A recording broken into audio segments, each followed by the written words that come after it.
Yes, reka ngushimire cyane ukomeje gukurikira Discovery Magic TV aho uherereye hose mu bice by'igihugu, amajyepfo, amajyaruguru, iburasirazuba, iburengerazuba, mu mujyi wa Kigali ndetse nawe dukurikiye uri hanze y'u Rwanda.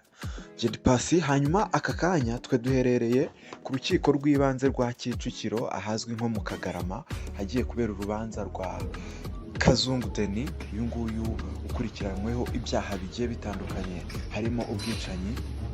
Hanyuma ibyaha Kazungu akurikiranyweho ni ibyaha bigera mu 10 yagiye akora mu bihe bitandukanye, harimo icyaha cy'ubwicanyi nk'uko narimaje kubikubwira, harimo icyicarubozo, gukoresha undi mibonano mpuzabitsina ku gahato, guhisha umurambo w'undi muntu, gukoresha ibikangisho n'intwaro n'ifungiranwa ry'umuntu.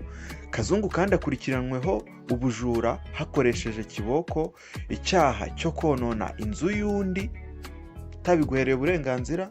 Si ibyo gusa kandi kuko no mu byaha aregwa harimo no gukoresha impapuro mpimbano, harimo kugera ku makuru abitswe muri mudasobwa ku buryo butemewe.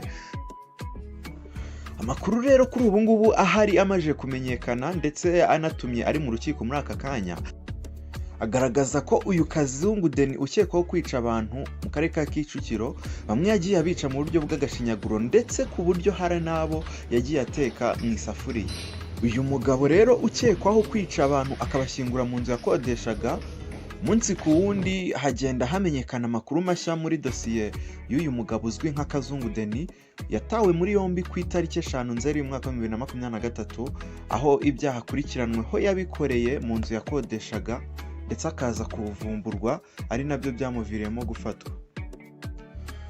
Ibi byaha byose aregwa bivugwa ko yabikoreye mu karere ka Kicukiro, umurenge wa Kanombe, akagari ka Busanza, mu mudugudu wa Gishikiri. Urwego rw'ubushinjacyaha bw'u Rwanda RIB bwatangaje ko dosiye yashyikirijwe ubushinjacyaha tariki ya 11 Nzeri mu mwaka wa 2022 nyuma yo gukora iperereza ry'ibanze ku byaha Kazungu Denis yaregwaga, ni ari byo nababwiye, ibyaha bigeze ku 10.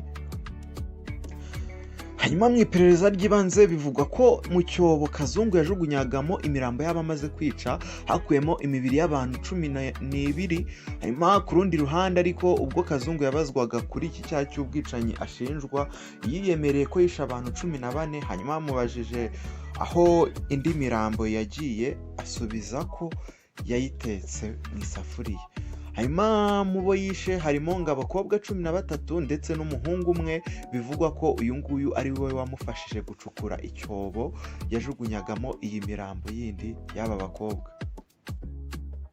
Hanyuma mu gihe Kazungu yaba ahamijwe ibi byaha byose ari kuregwa, yafungwa igifungo cya burundu ndetse muri aka kanya yicaye ku rukiko nk'uko narimaje kubibabwira, arimo araburana ku kuba yazaburanishwa ibi byaha byose afunze cyangwa se akabiburana ari hanze. Twe rero tubabereye ku rukiko rw'ibanze rwa Kicukiro, mu gihe igisubizo cyangwa se icyavuye mu myanzuro y'urukiko cyasohoka twaza kukibabwira. Kora subscribe kuri Discovery Magic TV tujye tubana mu bindi biganiro byacu bya buri munsi.